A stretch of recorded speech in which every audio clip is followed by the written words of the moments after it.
Jadi wah, ini saya mengundang alumni juga dokter untuk refreshing. Oh, bagus, ye. Iya dok. Ye, terima kasih Iya. kalau ada yang mau bergabung kan untuk refreshing mereka kan bagus sih. Kayak penyegaran dok karena kasusnya eh, jarang ya dok. Kalau ada harus kita maksimalkan pengerjaannya gitu. Iya, Tinggi. iya.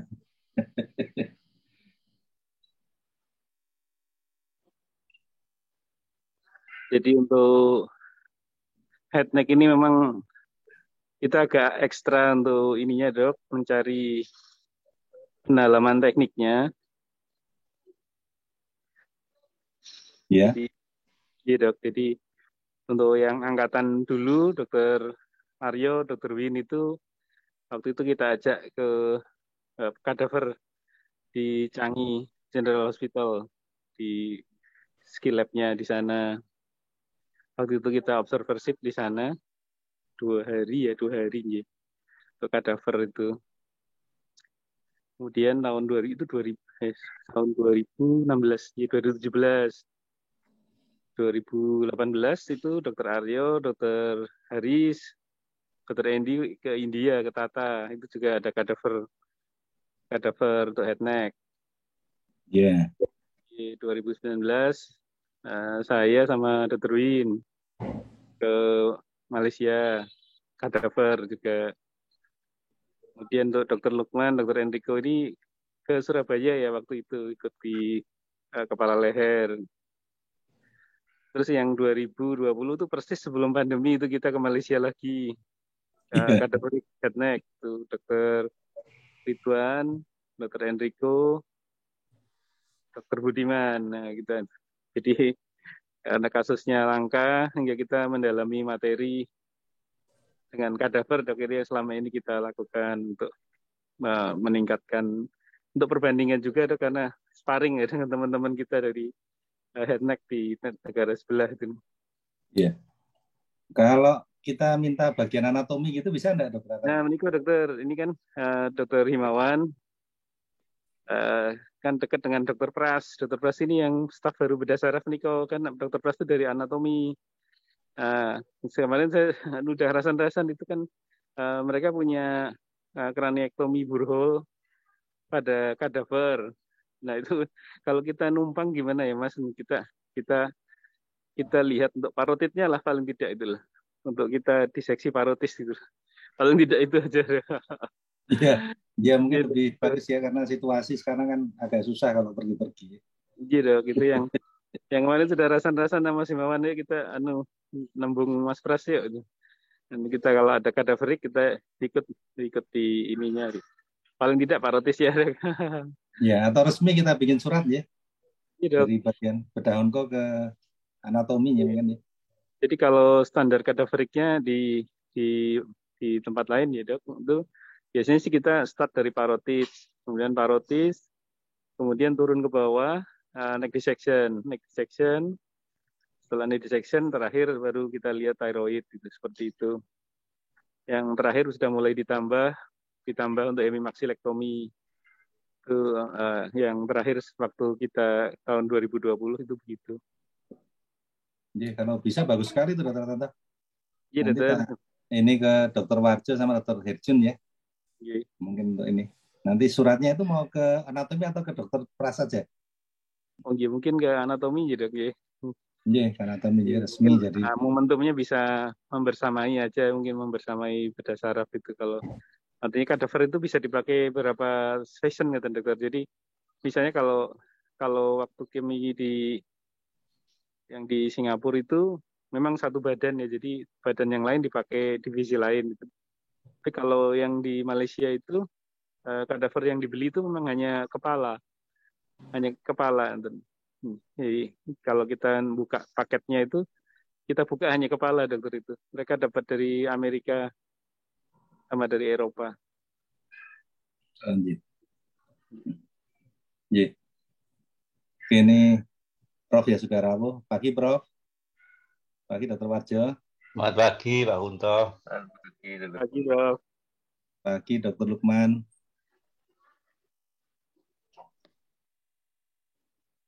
Iya. Dokter Hermanu bagaimana? Sudah siap? Siap, dokter. Ya, baik. Untuk pagi ini teknik operasi parodektomi, silakan dimulai, Dokter Hermanu. Assalamualaikum warahmatullahi wabarakatuh. Selamat pagi, Prof, dokter, senior, rekan training, serta rekan residen sekalian. Kami akan membawakan mengenai teknik operasi parodektomi. Sebagai pendahuluan secara embriologi, kelenjar parotis itu berasal dari penebalan epitel mukosa bukal. Pada bulan ketiga embrio muncul kuncup pertumbuhan, yang kemudian dia akan menjadi lobus profunda. Pada embrio bulan ke-6, ductus secretoris parotis sudah terbentuk sempurna. Kalau secara jumlah kasus sendiri, tumor kelenjar liur merupakan 2-4% dari neoplasma kepala leher. Kelenjar liur mayor sendiri terdiri dari kelenjar parotis yang akan pada bahasan kali ini, kemudian kelenjar sublingualis dan kelenjar submandibularis. Dan tidak kita lupakan juga ada kelenjar-kelenjar liur minor yang tersebar di submukosa traktus aerodigitalis atas, di rongga mulut, palatum, faring, nasofaring, laring, parafaring, sampai dengan sinus paranasales. Tadi tumor kelenjar liur adalah 2-4% dari keseluruhan tumor kepala leher. Sedangkan tumor parotis sendiri merupakan 70% dari tumor kelenjar liur. Dari jumlah itu 75%-nya jinak. Kemudian tumor kelenjar sublingual dan submandibula itu 8%, lebih dari 50% ganas. Tumor kelenjar liur minor itu sekitar 22%, dengan 60-80% ganas. Dalam bidang pembedahan parotis tidak lupa kita melihat sejarahnya. Dari anatomi kelenjar liur dan ductusnya itu kita mengenal Niels Stensen. Itu adalah orang berkebangsaan Denmark yang kemudian belajar ke Belanda, menemui Thomas Bartholini, kemudian menemukan, mengidentifikasi ductus kelenjar parotis untuk pertama kali. Kemudian Ravinus pada tahun 1677 menggambarkan ductuli multiple yang keluar dari glandula sublingual ke dalam dasar rongga mulut. Kemudian Weber, Fikri, dan lain sebagainya itu menggambarkan secara mikroskopik dan anatomi topografi dari kelenjar liur. Sejarah dari operasi parodektomi sendiri, tercatat Bertrandi itu melakukan operasi parodektomi pertama kali. Kemudian Velpeau itu yang pertama kali mendemonstrasikan penentuan lokasi nervus facialis. Erikson itu menyatakan perlunya preservasi nervus facialis pada operasi parodektomi, terutama pada tumor jinak parotis. Codreanu itu melaporkan berhasil mempreservasi nervus facialis pada operasi total parodektomi. Kalau kita lihat anatominya sendiri, pada gambar di layar, batas dari kelenjar parotis adalah pada anterior, itu adalah musculus master, ramus mandibula, dan musculus pterygoides internus. Kemudian batas posterior adalah processus mastoideus, kemudian musculus sternocleidomastoideus. Kemudian batas superior adalah arcus zygomaticus. Batas inferior adalah musculus SCM, kemudian musculus digastricus venter posterior. Kemudian batas lateral adalah kulit, fascia superficial, fascia parotis, lapisan superficial.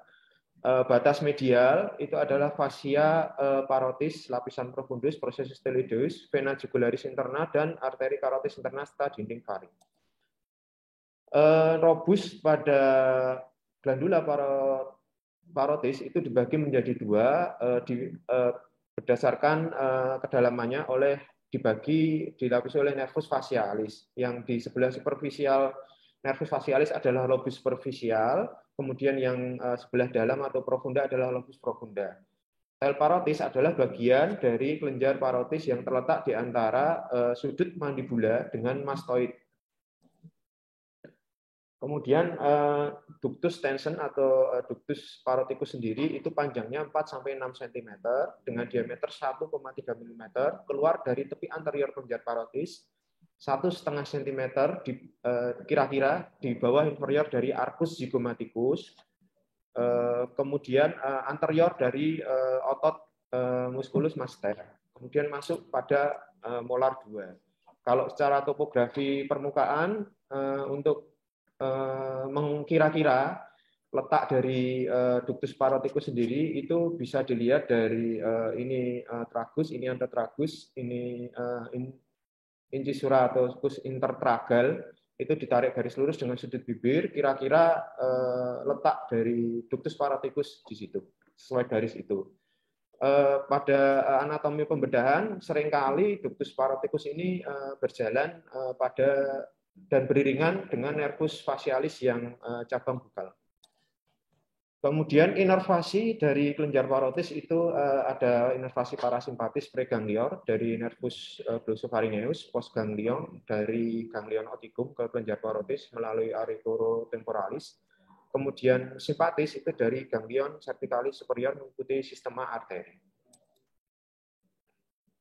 Kemudian terdapat nervus auricularis magnus atau greater auricular nerve, sering kita singkat dengan GAN pada saat operasi, itu keluar dari tepi posterior musculus ECM pada arc point, yaitu di pertengahan dari musculus sternocleidomastoideus. Berjalan paralel dengan vena jugularis externa, menginervasi telinga, regio preauricula dan retroauricula, bisa dikorbankan, tapi lebih sering dianjurkan untuk preservasi.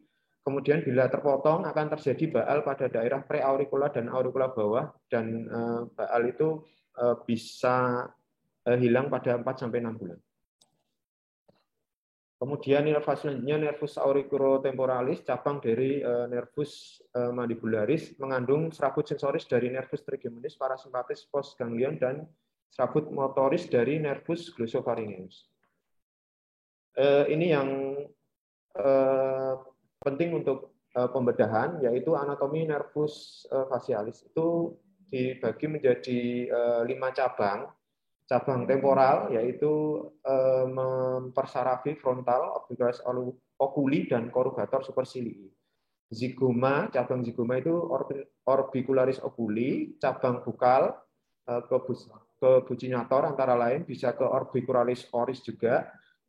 Yang cabang mandibular, marginal mandibular branch, itu terutama mentalis, depressor labii inferior dan depressor anguli oris.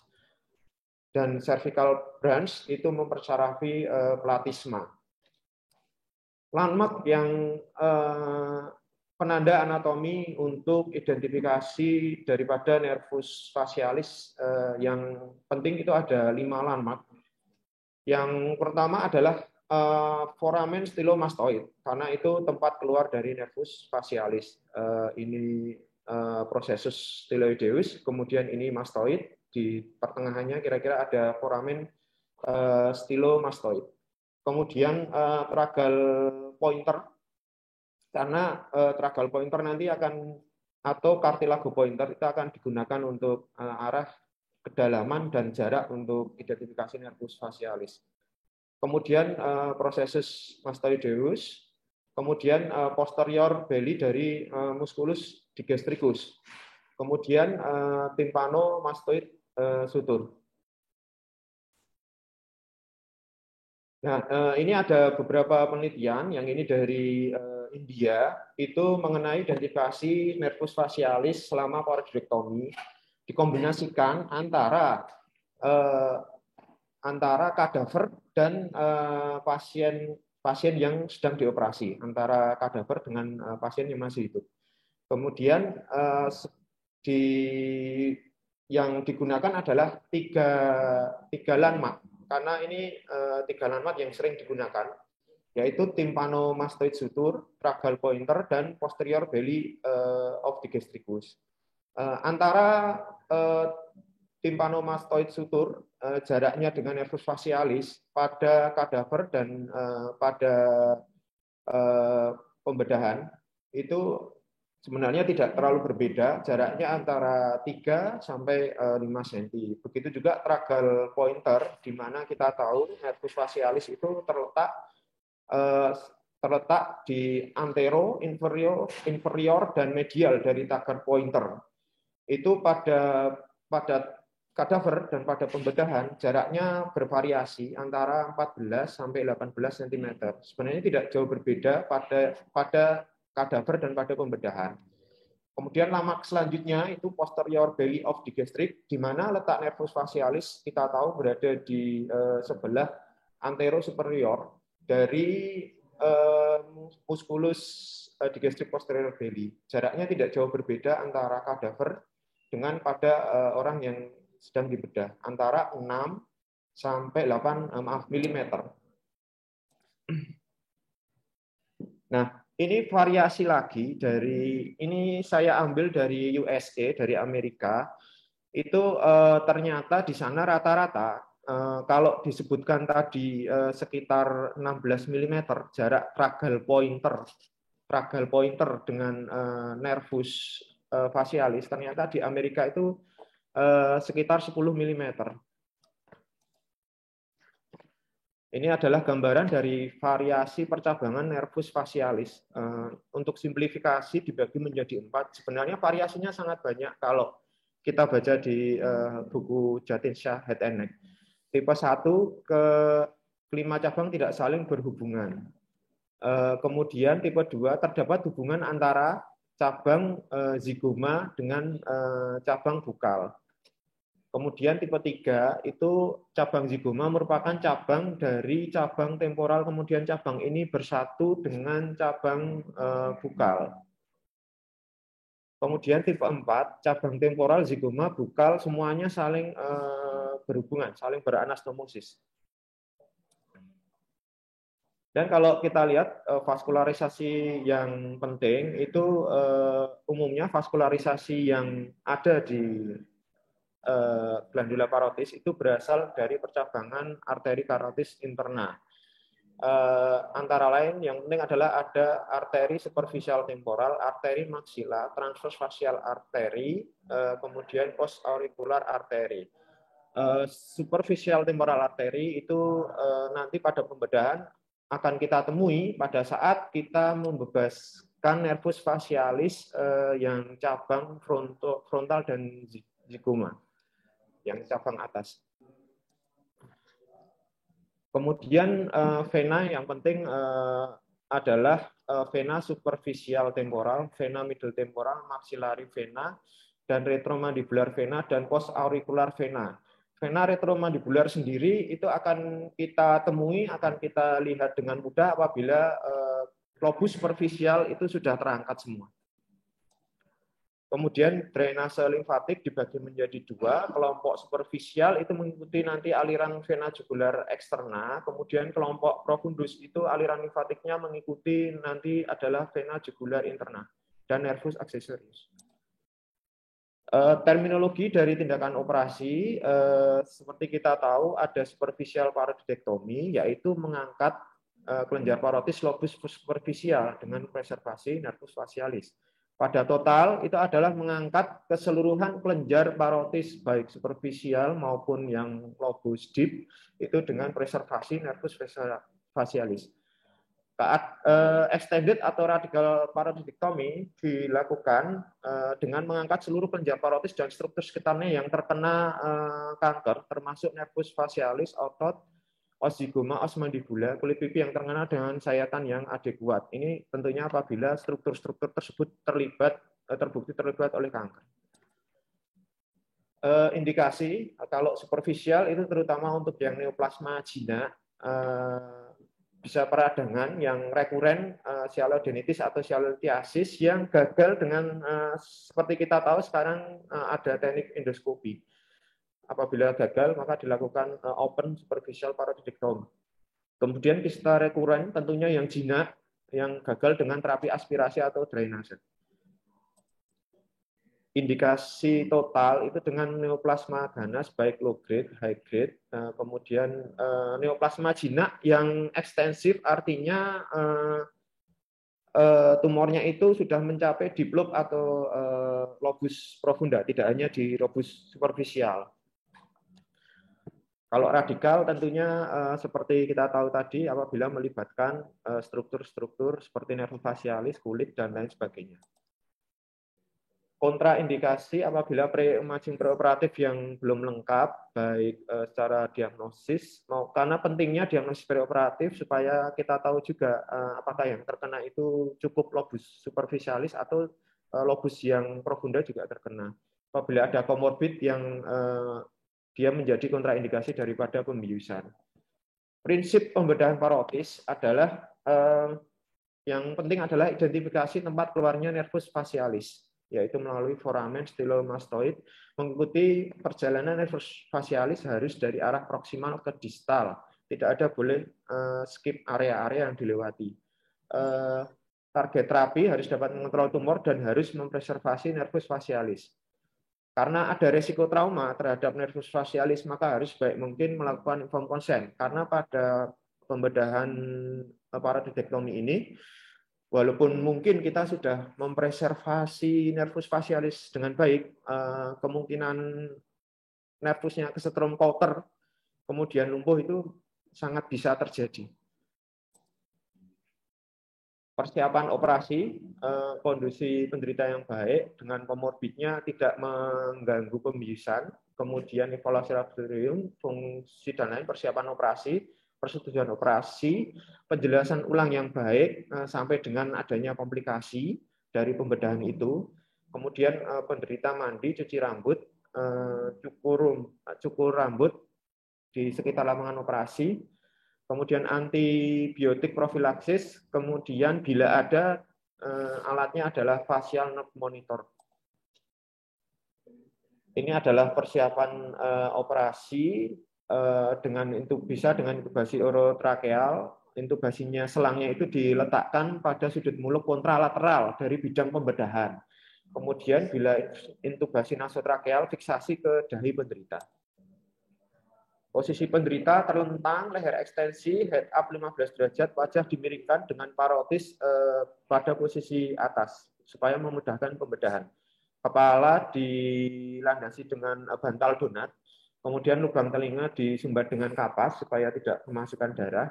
Kemudian dilakukan tindakan aseptik, antiseptik yang adekuat, kemudian dilakukan pembungkusan dengan duk steril dengan memperlihatkan daun telinga karena ini akan menjadi bidang pembedahan di situ. Kemudian sudut mata dan sudut bibir karena untuk mengontrol nervus facialisnya. Kemudian insisi yang sering digunakan sekarang adalah Blair modifikasi, yaitu insisi vertikal pada preaurikular 3 mm di depan telinga turun membentuk ekstensi lengkungan pada sudut posterior mandibula. Kemudian buat insisi transfer melengkung 3 cm di bawah mandibula dengan ya. Kemudian bila perlu dilakukan ekstensi insisi ke superior sampai dengan garis temporal dan inferior sampai ke arah osioid. Ada beberapa jenis insisi, bisa dengan modifikasi Y, bisa juga dengan modifikasi T, tapi yang sering kita lakukan yang Blair. Kemudian flap kulit, flap anterior itu biasanya flap anterior itu lebih panjang dan lebih luas karena untuk mengekspos nervusnya sampai distal dengan kelenjarnya.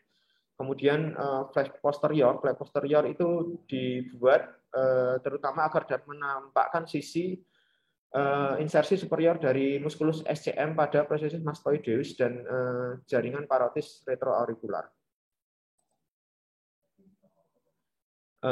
Ini langkah pertama yang kita lakukan setelah insisi adalah glandula parotis diretraksikan ke anterior.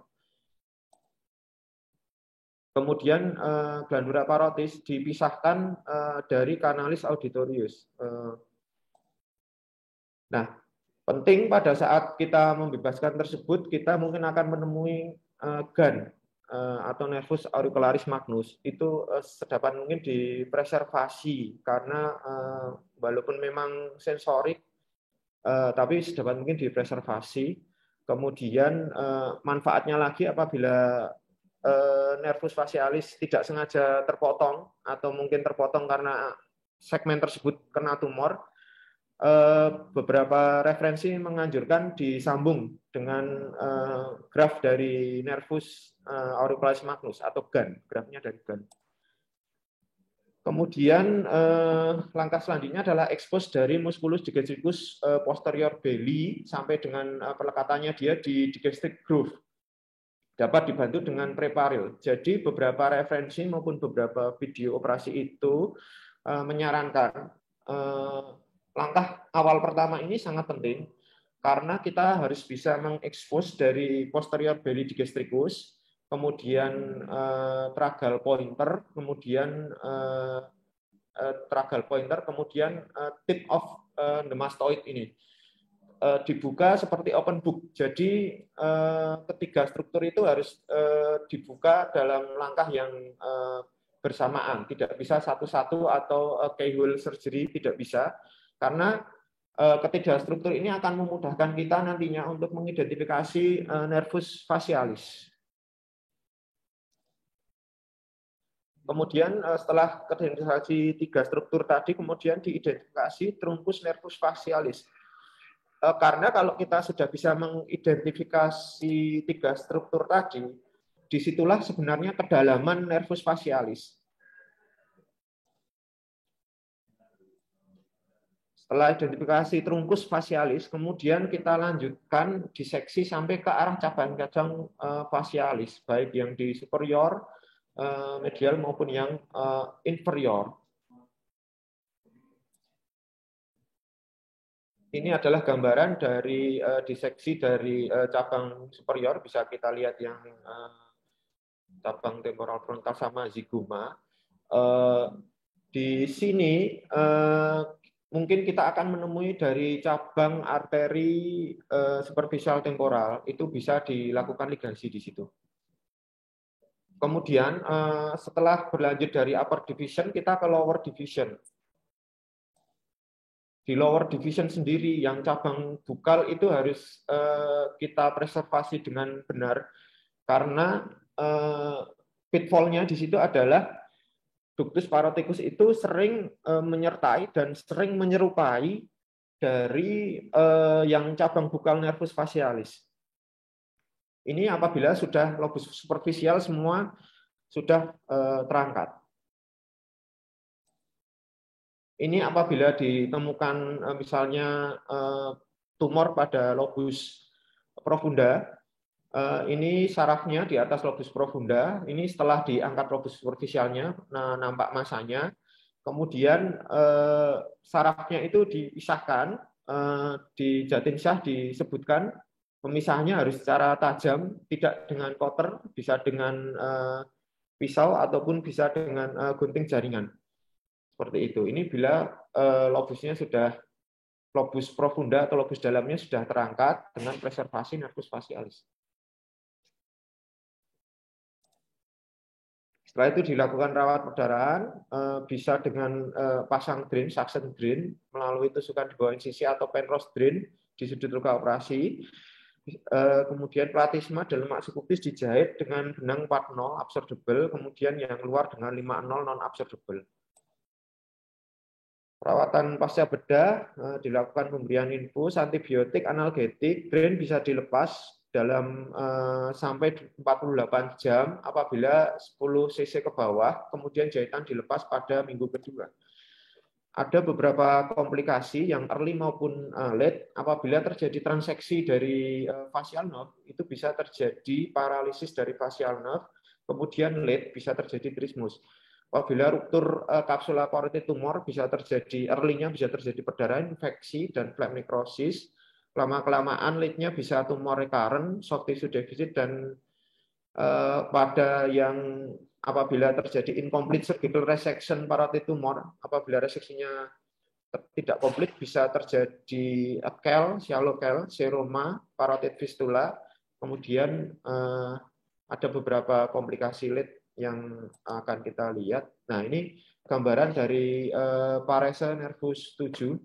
Kemudian ada gambaran Frey syndrome, akan kita jelaskan selanjutnya.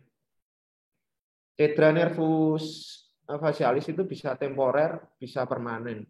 Kemudian paling sering terkena adalah cabang marginal mandibula. Bisa terjadi transesi, traksi, kompresi, kauterisasi, dan edema.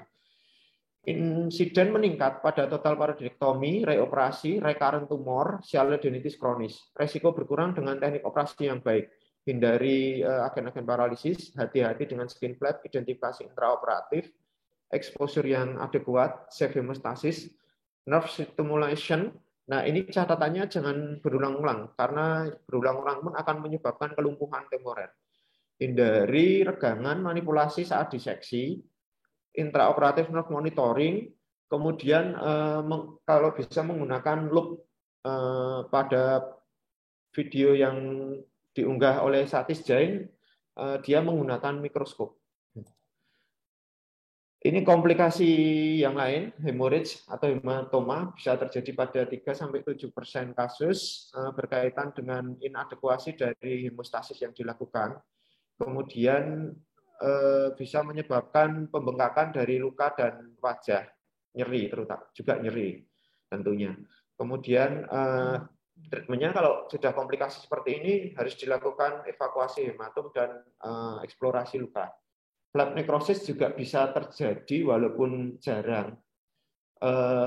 Tentunya kita lihat apakah pasien itu ada komorbid yang bisa menyebabkan, misalnya merokok, DM, terapi radiasi sebelumnya.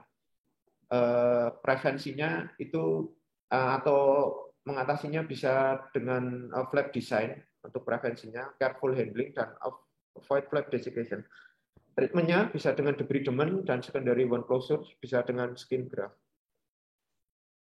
Kemudian ini Frey syndrome, yaitu terjadi keringat abnormal sweating pada kulit di atas operasi karena penyebabnya adalah perlukaan dari nervus auricularis magnus atau GANnya atau nervus auricularis temporalis disertai cross regenerasi sudah operasi.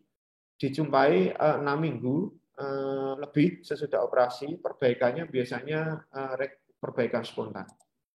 Terima kasih, mohon arahan dan bimbingannya Prof. dan Dokter.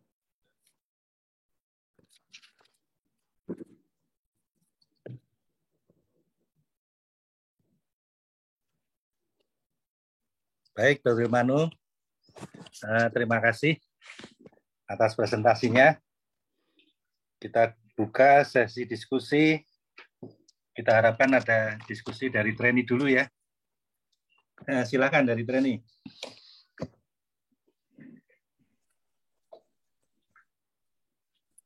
Bisa dengar suara saya? Bisa.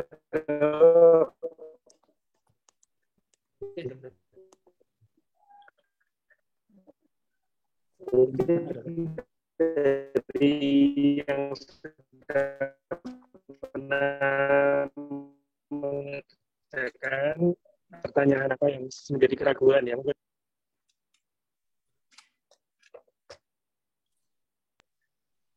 Mohon maaf, Dokter, suaranya putus-putus, Dokter. suara saya, Dok. Dr. Tanto, diulang, Ya, Dr. Dok. Tanto.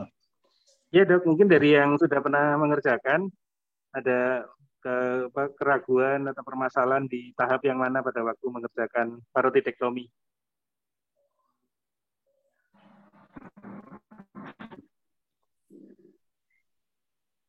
Ya, Dokter. Halo. Lanjut. Apakah suara saya bisa dengar, Dokter?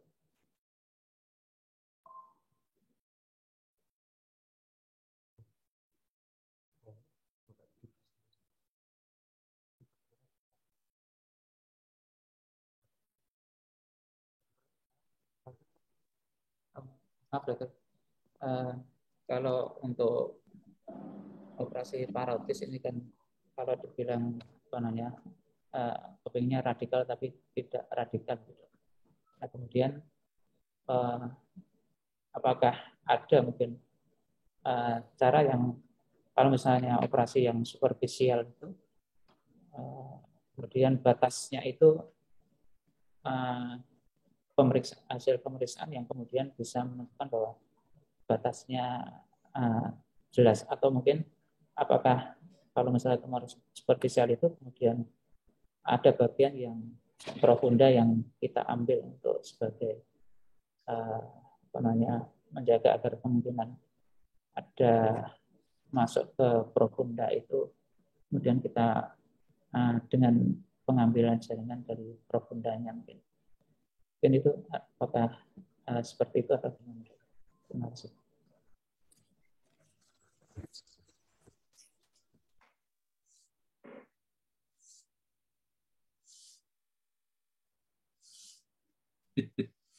Itu istilahnya Dr. Tonto tadi apa? Operasi onkologi yang Iya, dokter, itu memang istilah kami tahu, karena biasanya kan kalau di operasi yang lain kan semboyannya tidak boleh melihat wajah tumor lah, tapi kalau di operasi parotidektomi itu kan kita pasti berobos ke tumor gitu loh. Jadi kami menyebutnya operasi onkologi yang paling tidak onkologis. Jadi ya monggo silakan Dokter Helmanu.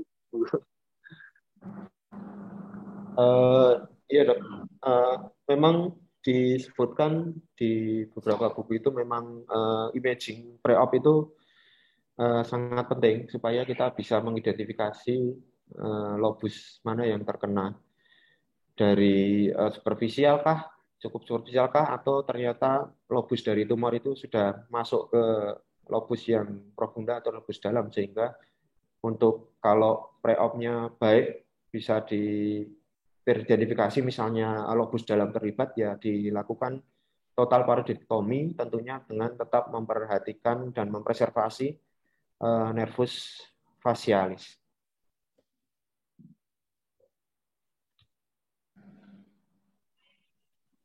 Jadi mungkin izin berkomentar dokter. Jadi ini memang yang unik ya dibanding yang lain gitu ya. Satu, bahwa imaging mungkin bisa tergantung operator ultrasonografinya ya. Beberapa kali kita dapat kesannya superficial ketika sampai meja operasi, ternyata superficialnya tipis sekali, yang besar malah profundanya, jadi sampai seperti gunung gitu loh. Berarti memang nervus facialisnya ikut terangkat ke atas demikian yang branchnya ya, tapi kalau yang trunkusnya lokasinya relatif tetap gitu. Jadi memang mungkin sudah saatnya mungkin belajar ultrasonografi perioperatif untuk kita bisa melihat sendiri itu lokasi-lokasinya demikian gitu. Memang beberapa prinsip yang saya dapat ya dari center-center lain, misalnya bahwa tidak ada biopsi pada parotis ya, kecuali FNAP ya. Tapi kalau biopsi insisi itu tidak ada tempatnya. Itu terutama di Center Bandung ya, tidak ada kata biopsi pada parotid. Ya kalau mau operasi parotid ya lakukan full, misalnya mau superficial parotidektomi ya full superficial parotidektomi, kalau mau total ya total. Jadi tidak meninggalkan sebagian. Jadi tidak ada subtotal parotidektomi, itu tidak ada. Ini ngaten, mohon koreksi dokter, entah itu semboyan dari Bandung seperti itu. Terima kasih dok. Ya, harus Dr. Tonto itu memang di Bandung seperti itu. Jadi waktu saya training di Bandung itu, jadi saya teringat dulu mengajukan satu jurnal ya, satu jurnal yang tentang operasi tiroid itu pada CA ya. Itu di situ dikemukakan bahwa tujuan utamanya itu memang tadi tidak boleh mencederai saraf. Jadi walaupun dia malignansi, sepanjang sarafnya masih bisa di-preserve, itu harus dipreservasi. Kemudian pasca operasi nanti dilanjutkan dengan radioterapi. Ya, nanti saya carikan lagi jurnalnya. Dan ini operasi parotis itu betul-betul learning curve ya. Kalau mengerjakan sekali dua kali tentu tidak akan bisa ya. Tapi kalau sudah puluhan kali itu nanti punya sense supaya tidak mencederai sarafnya. Ngaten Dr. Tonto? Iya, terima kasih dok.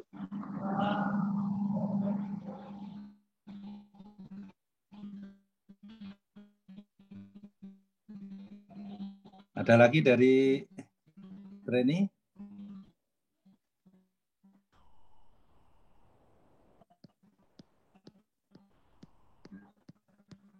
Oke, kalau tidak ada kami mohon ini komen dari konsulen mengenai operasi parotis.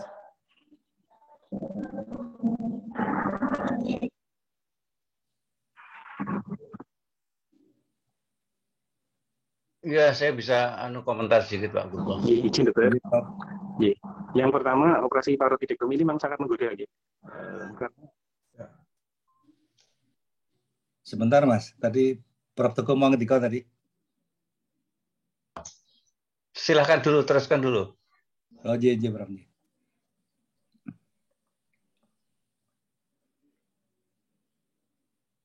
Oke, tadi siapa aja? Silakan diteruskan.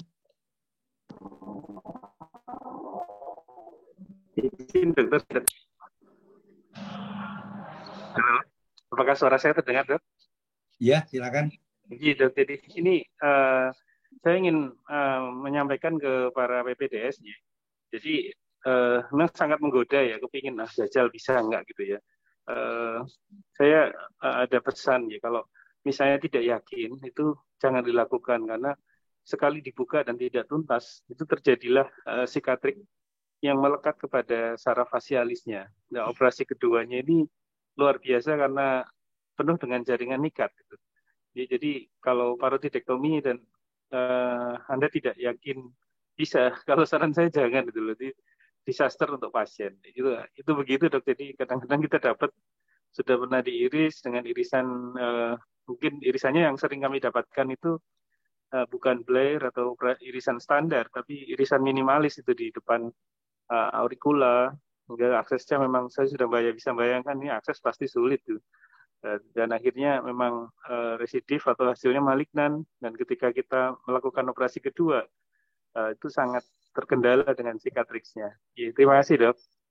Ya, terima kasih Dr. Tonton. Silakan Prof. Iya, saya cuma pesan aja beberapa dan ada beberapa pertanyaan nanti. Jadi pertama untuk operasi parotis ya. Jadi apakah trainee apa yang sudah lulus nanti ya atau PPDS yang ahli bedah ya. Nomor satu adalah informed consent ya. Saya mesti harus saya biasanya memberitahu dulu ini kemungkinan paresenya itu mesti akan bisa terjadi. Ya, walaupun pasiennya baik-baik saja, tidak ada apa-apa, benjolannya mobile dan sebagainya, kistik atau apa. Nah, itu kalau pasiennya nggak mau, ya sudah, nggak usah dipaksa. Jadi, informed consent itu sangat penting nomor satu. Ya, jadi kalau masih memang ada kekhawatiran, ya pasien-pasien itu bisa aja second opinion ke tempat lain ya, tidak masalah kalau kita tidak masalah. Nomor dua, tadi seperti pesannya Dr. Kunto tadi, jadi walaupun ganas, tetapi kalau nervus facialisnya belum terpengaruh, masih baik, itu jangan diangkat nervus facialisnya. Ya, jadi harus dipreservasi betul-betul. Nah, nanti kan ada radioterapi.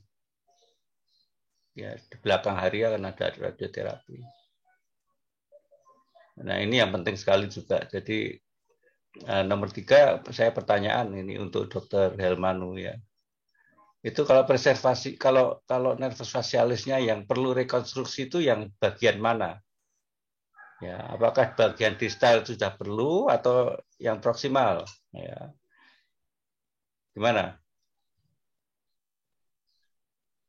Iya, Prof. Sebenarnya semua perlu, Prof. Cuman yang sepanjang saya tahu, Prof, dari masih sedikit yang saya baca, itu yang bila kena trungkusnya itu yang disambung dengan GAN itu, Prof.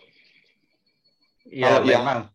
distalnya itu, Prof, itu kan ujung distalnya kalau kita lihat itu nervnya sangat kecil, Prof. Kalau untuk apa namanya? Kalau kita sambung lagi kayaknya susah sekali, Prof, yang ujung distal itu. Ya, betul. Jadi kalau yang distal saja biasanya tidak kita tapi kalau yang proksimal ya penting itu untuk apa namanya misalnya perlu rekonstruksi ya. Nah, nomor 3 tentang ini apa neck dissection. Apakah ada profilaktik neck dissection enggak pada CA parotis? Yang saya baca di Jatinsyah juga tidak ada, Prof, untuk profilaktik. Kecuali memang dia terbukti ada ini limfonodi yang positif. Dibuktikan Iya, dengan AJH juga. ya makanya ini juga penting sekali karena itu judul ada kontroversi, ada beberapa ahli yang kalau saya tetap aja kalau memang tidak ada ya tidak usah profilaktik itu ya. Itu yang penting ya. Kemudian yang penting radiasinya tadi ya. Jadi pasca operasi memang kalau ganas ya diradiasi itu sudah jelas sekali.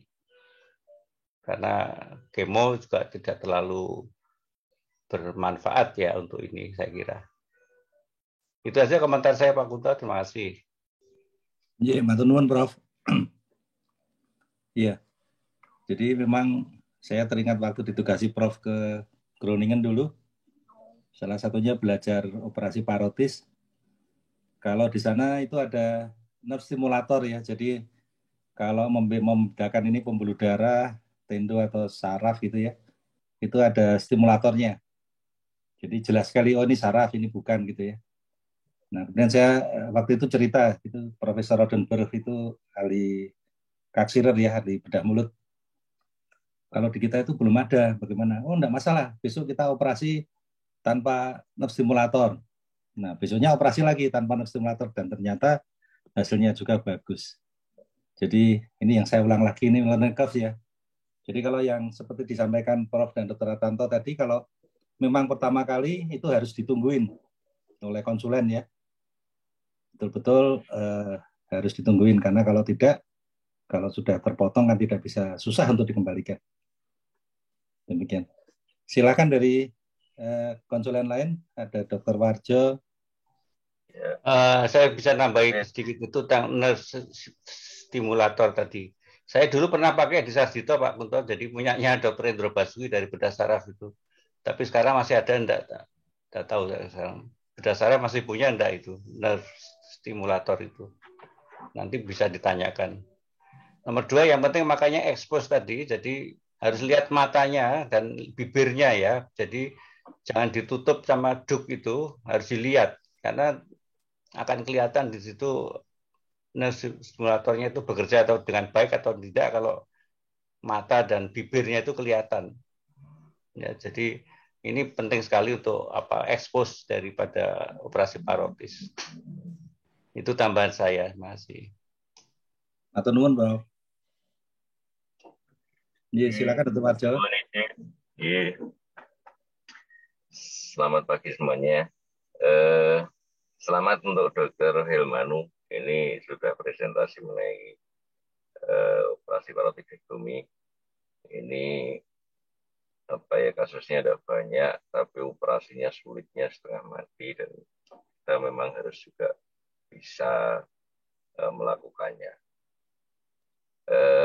Yang pertama saya memberikan satu masukan bahwa apabila kita itu pada pemeriksaan penunjang itu kesulitan kita untuk menentukan itu superficial atau profunda, ada pada saat sudah dilakukan di meja operasi dan sudah terbius, maka kita melakukan pemeriksaan manual dari dalam rongga mulut dan dari nasanya.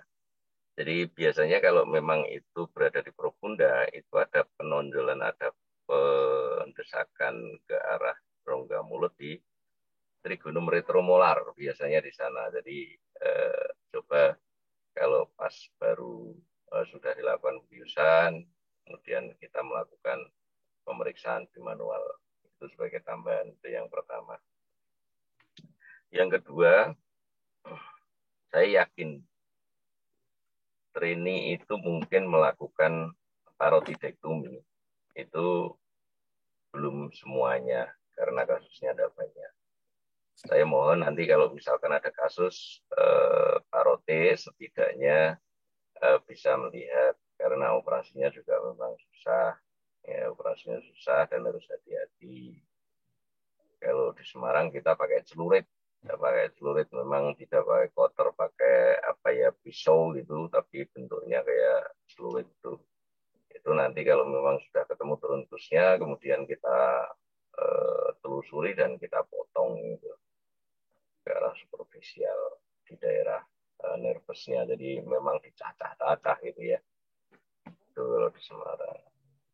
Pertanyaan saya pada Dr. Ilmanu, kalau misalnya ini kan kebetulan yang dilihat dalam slide itu kan parotis yang sopan-sopan ya, yang memang dia itu mungkin dia mobile ya, masanya itu mobile, kemudian masih masih kecil gitu ya.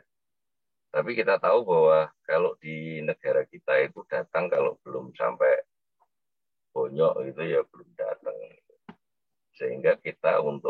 operasinya saja juga sudah mengalami kesulitan. Pertanyaan saya, apabila kita itu melakukan, kalau tadi kan dari arah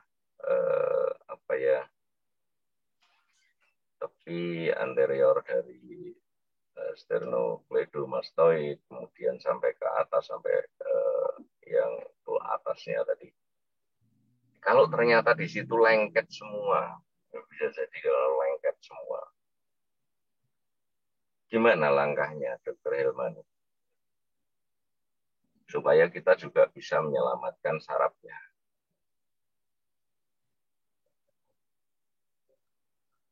Izin dok, apabila kita tidak bisa membebaskan dengan cara yang klasik dari foramen stylomastoidnya ke arah anterior, bila di sini lengket, tentunya bisa kita secara retrograd dok, dari ujung-ujungnya dok. Tapi memang sebaiknya tepi-tepinya dibebaskan dulu dok.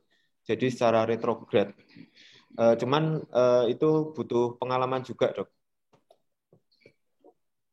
Ya, jadi memang caranya retrograd, tapi itu lebih sulit. Makanya kalau misalkan kita tidak menemukan yang di daerah trunkus, kita tidak bisa mencari trunkusnya, mungkin kita mencoba retrograd, tapi upayakan kalau bisa dari cabang yang paling bawah, supaya nanti bisa naik ke atas, artinya di kranial. Jadi cabang-cabang yang cabang di leher misalnya, kita upayakan di sana karena kita membebaskan dari sternocleido, kemudian kita mengupayakan mencari, karena cabang yang perifer atau yang distal itu kecil sekali sehingga sulit sekali. Ya, dan saya yakin harus bisa. Dan ini kebetulan Dr. Hilmanu juga kemarin tahu ya, saya punya pasien umur 72 tahun dengan tumor parotis yang mungkin diameternya itu lebih dari 20 tapi membentuk pedikel. Itu nanti mungkin bisa kita dokumentasi, Dr. Hilmanu ya, kalau misalkan memang dia nanti masuk, dan kita upayakan karena tumornya itu sangat besar dan membentuk pedikel, kemudian di luarnya yang besar sekali, mungkin ini suatu kasus yang memang langka dan itu sudah hampir 20 tahun, karena sekarang agak nyeri aja mungkin mau operasi. Mudah-mudahan nanti kalau misalkan bisa, mungkin kita dokumentasi karena termasuk kasus yang agak langka ya. Itu mohon nanti pas kalau pasien masuk kita persiapkan bersama. Itu Dr. Hilman ya. Ya, gitu. Terima kasih Dr. Kunta. Ya, dokter. Ya, terima kasih Dr. Harjo. Ya. Baik, masih ada masukan dari konsulen? Izin dokter. Iya. Iya baik. Saya ingin menyampaikan beberapa pitfall gitu yang sering terjadi. Ya. Kalau saya selama ini melihat operasi yang dilakukan para trainee. Ya. Yang pertama dari insisi, coba Dr. Hilmanu ditayangkan gambar insisinya. Skin incision ya.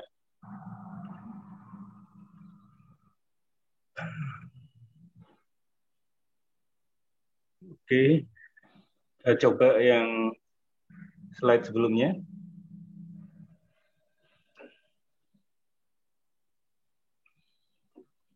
Oke, baik ya. Di sini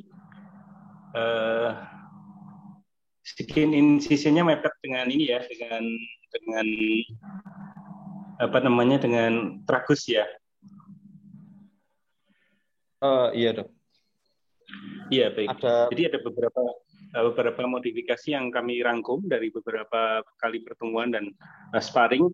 Jadi sekarang yang kami anut adalah insisinya ada di tepi persis dari tragusnya. Jadi menelusur di tepi tragus itu secara kosmetik lebih baik. Ya. Kemudian kedua, kita akan mudah ya, ketika kita setelah irisan di situ tuh kulitnya tipis, kemudian kita mudah langsung dapat kartilago tragusnya.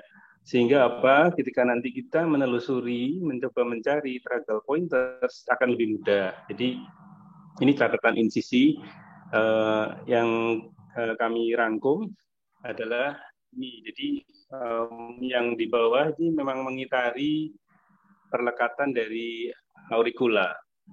Itu akan lebih memudahkan karena apa namanya ya, posisi tragusnya akan langsung terekspos, sehingga nanti kita tinggal membebaskan kulit dan suputan yang ada di depan masuk ke sana. Itu lebih nyaman untuk mencari tragal pointers. Itu catatan untuk insisinya. Kemudian yang di bawah, insisi yang di bawah ini berapa sentimeter dari margomandibula, Dr. Ilman?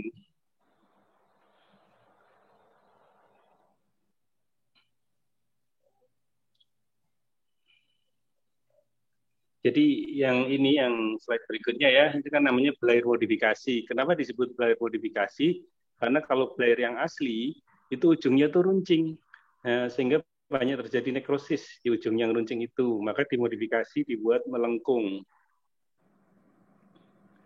Ya, yang di bawah itu berapa sentimeter dari margomandibula? Insisi transmia melengkung 3 cm di bawah mandibula, Dok. Margo, di bawah margo ya. Sebetulnya itu untuk apa tuh sebetulnya kok dipakai jarak segitu? Kalau yang saya pahami, Dok, itu fungsional, Dok. Kita harus mengidentifikasi musculus digressivus posterior belly, dia kan ke hyoid juga, Dok. Ya, satu itu. Kemudian kedua, menghindari cedera marginalis mandibulae. Ya, nervus marginalis mandibulae adalah salah satu cabang dari nervus facialis. Ya, kalau biasanya kita menggunakan 5 jari tangan, cervical, marginalis mandibulae, kemudian protuberans, kemudian zygomatic branch, kemudian frontal branch. Ya, jadi hati-hati irisannya itu adalah untuk menghindari marginalis mandibulae. Kalau untuk expose yang ke sternocleidomastoid dan digastrik, itu adalah kuncinya yang dilengkung ke belakangnya itu. Dilengkung ke belakangnya, ya, dan lengkungannya itu nanti itu akan mengekspos sternocleidomastoid. Jadi pitfall pertama biasanya irisan. Itu. Kemudian pitfall kedua adalah flapping. Flapnya beberapa kali kami temukan terlalu tipis. Jadi itu akan menimbulkan nekrosis. Yang kedua adalah kesulitan mengidentifikasi batas parotis. Dari beberapa yang kami rangkum, coba flappingnya, Dok. Flappingnya ya. Iya. Flappingnya yang akhir-akhir ini disarankan, kita mengidentifikasi yang namanya SMAS.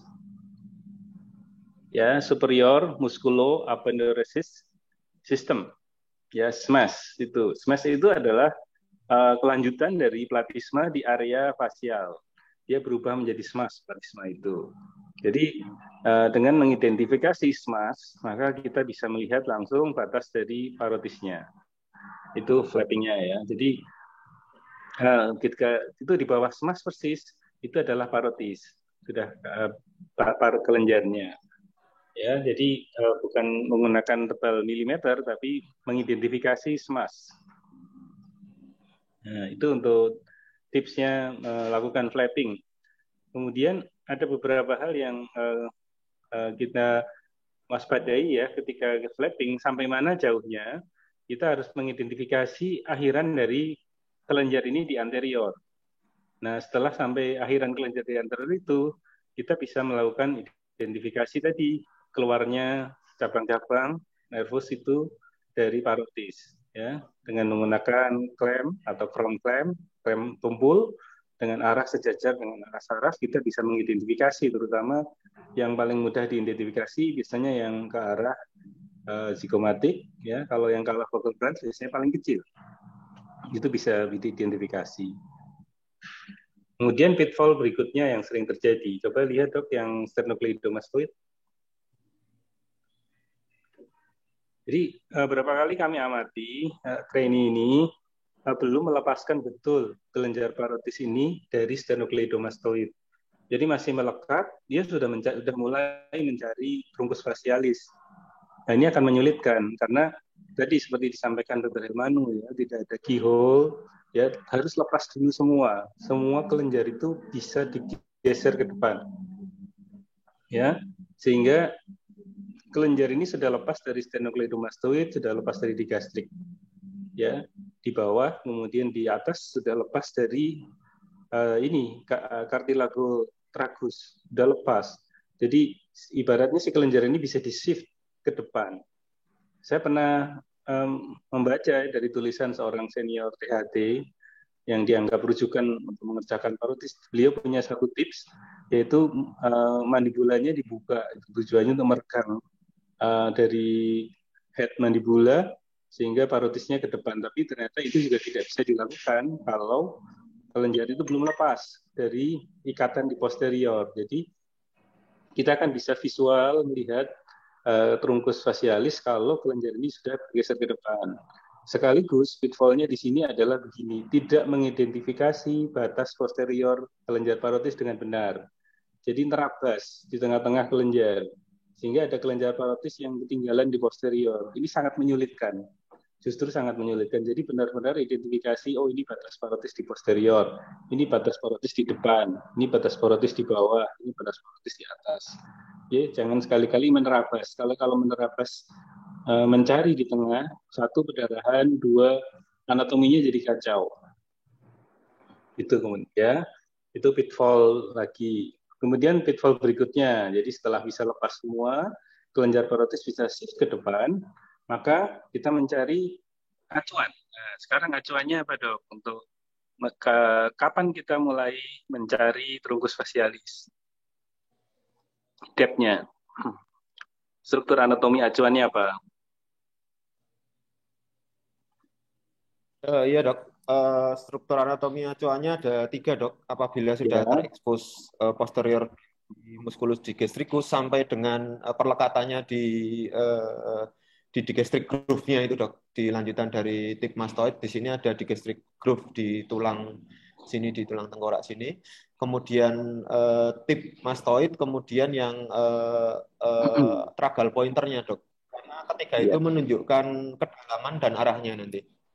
Oke, baik ya. Jadi secara praktikal yang saya rangkum, yang pertama simpangan ya dok ya. Simpangan dari SCM dengan posterior belly digastrik. Itu harus expose. Jadi itu cukup sebetulnya. Itu cukup untuk mengidentifikasi level ya, simpangan antara posterior belly digastrik dengan SCM.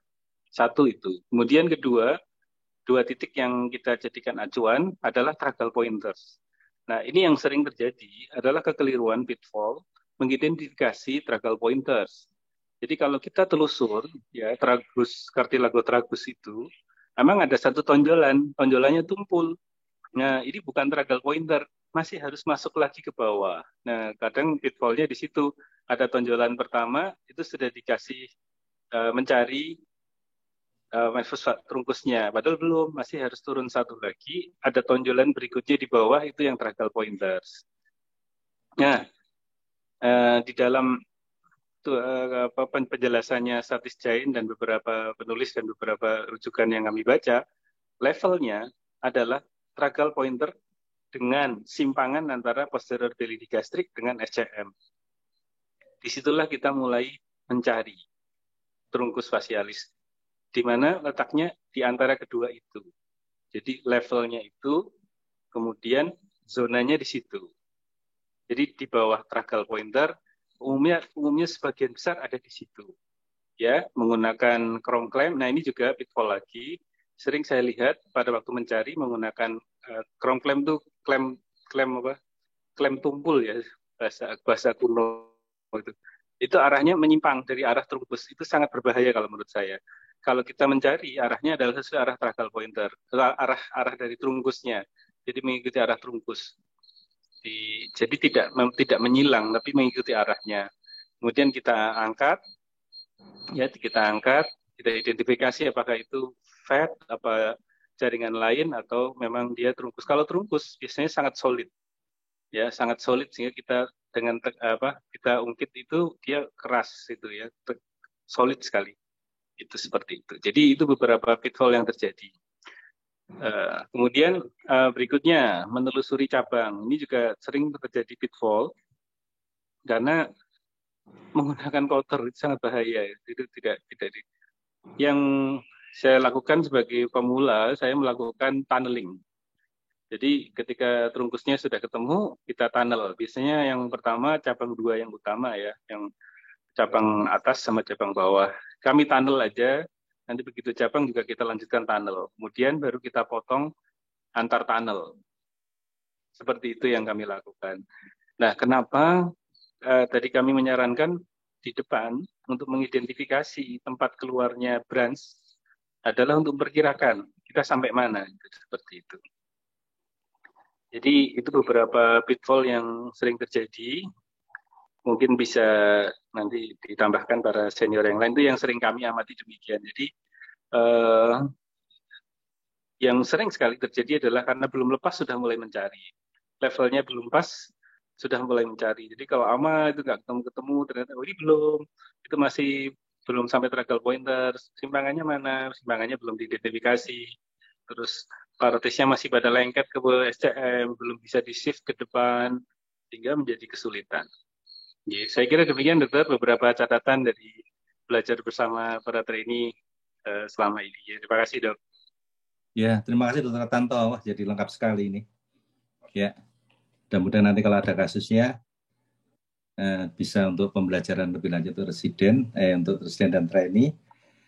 Dan juga yang kita bicarakan tadi, kerjasama dengan bagian anatomi ya, untuk diseksi kadaver itu mungkin ada manfaatnya banyak itu. Baik, ada lagi yang lain? Kalau tidak ada, untuk teknik operasi kita cukupkan sekian. Terima kasih kepada para konsulen dan Dr. Hilmanu yang sudah mempresentasikan dengan baik. Untuk acara ini kita tutup dan kita lanjutkan dengan ada residen yang akan maju mengenai journal reading ya. Siap dokter, betul dokter. Ya, diatur dulu supaya tidak apa? Ya dok, kami aturnya dulu dok. Ya, silakan diatur dulu.